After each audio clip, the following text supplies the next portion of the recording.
Welcome to our channel. Today we how to restore EV cabin air filter with OEM replacement guide, beginner guide step by step clearly. To begin, ensure your vehicle is parked on a level surface. Turn off the engine and remove the key from the ignition. Open the vehicle's hood and locate the cabin air filter access panel. Use a flathead screwdriver to gently pry open the access panel.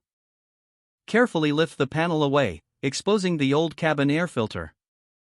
Take note of the filter's orientation before removal. Pull the old filter straight out to avoid damaging any surrounding components. Inspect the old filter for dirt and debris to understand when it was last replaced. Take the new OEM air filter from its packaging.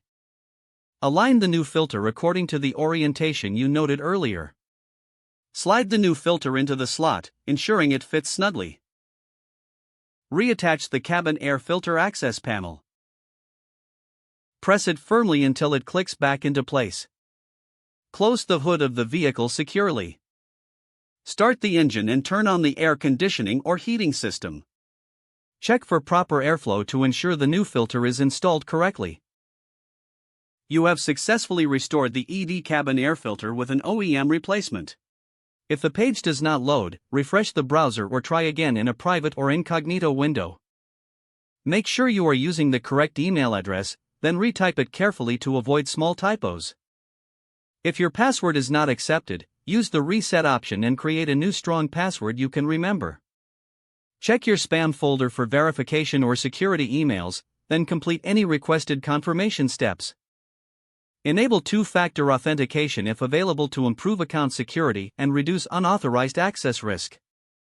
After signing in, review your profile details so your contact information and settings are accurate and current.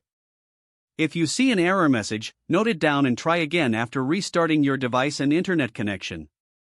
Log out when you finish, especially on shared devices, to keep your account and payment information secure.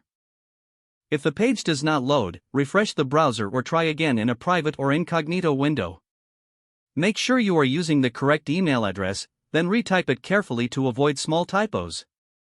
If your password is not accepted, use the reset option and create a new strong password you can remember.